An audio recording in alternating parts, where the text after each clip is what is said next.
Magandang gabi po sa bawat po sa atin. Dahil medyo malalim na po ang gabi, babasahin ko na lang po ang aking manifestation. I am one of the few authors who wish to grant ABS CBN a new franchise, as I desired to give it a new lease of life.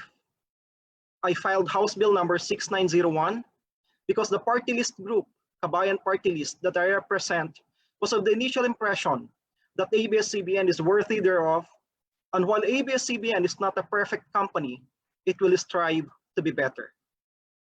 Further, at the time I filed the bill, we were of the impression that ABS CBN will be able to fully explain and rebut the numerous alleged violations hurled against it on the constitutional requirement on Filipino ownership and management of mass media entities, on labor laws and standards, on non-payment of appropriate amount of taxes, on legal assignment of franchise without congressional approval, and biased reporting, among others.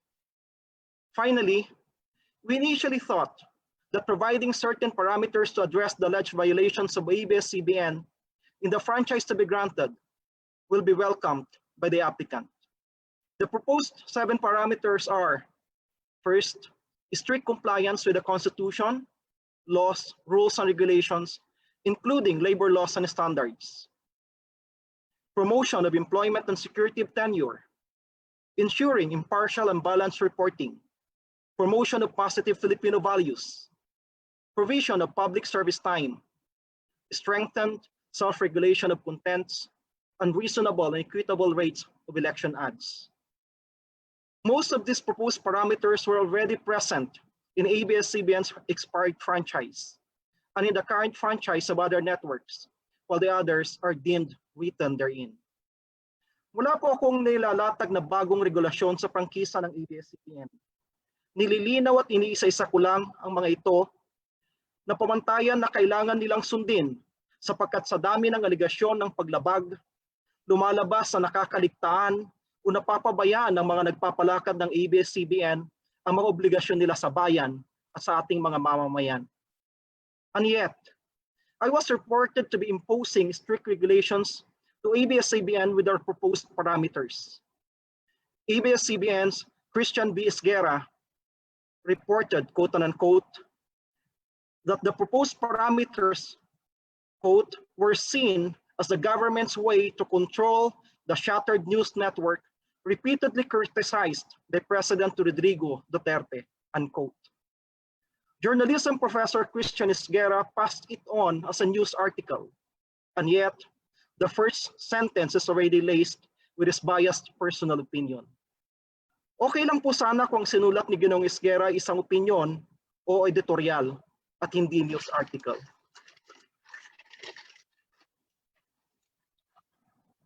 Mr. Esguerra's inability to be impartial is perhaps the primary reason for his fierce objection to my proposed measure. He had difficulty separating facts from opinion, for indeed, news should be about facts. And if one has to report an opinion, then there must be proper attribution.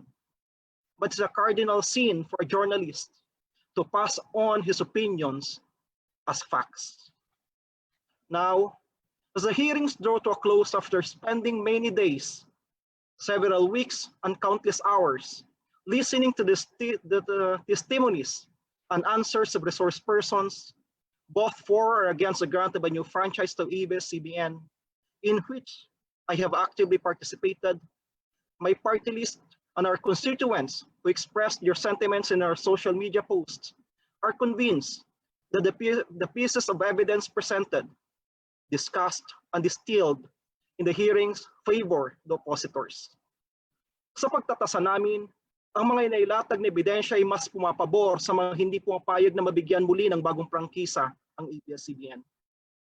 My party list group deems that ABS-CBN failed to successfully rebut the long list of alleged violations, and thus, this representation cannot anymore support the grant of a new franchise to ABS-CBN. Dahil dito, hindi na kayang suportahan ng Kabayan Party List ang pagbibigay ng bagong prangkisa sa ABS-CBN. I am respectfully manifesting to this honorable committee my withdrawal of my authorship of House Bill number 6901.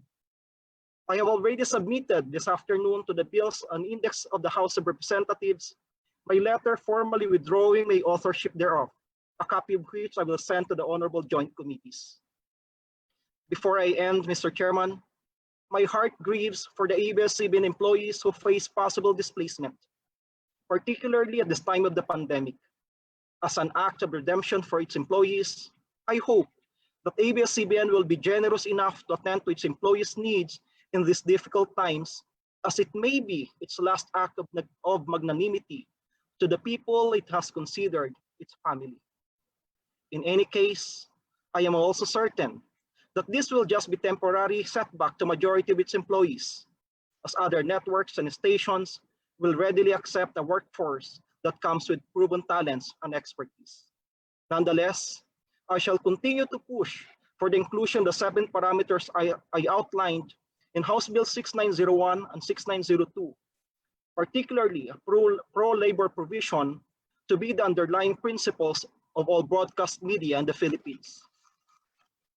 Mananatili ang aming marubdob na pagnanais na magkaroon ng malinaw na proteksyon sa karapatan ng ating mga manggagawa sa lahat ng networks. Maraming salamat po, Mr. Chairman. Maraming salamat, Kong Salo. Noted po sa inyong manifestation. Comsec, pakitake note po.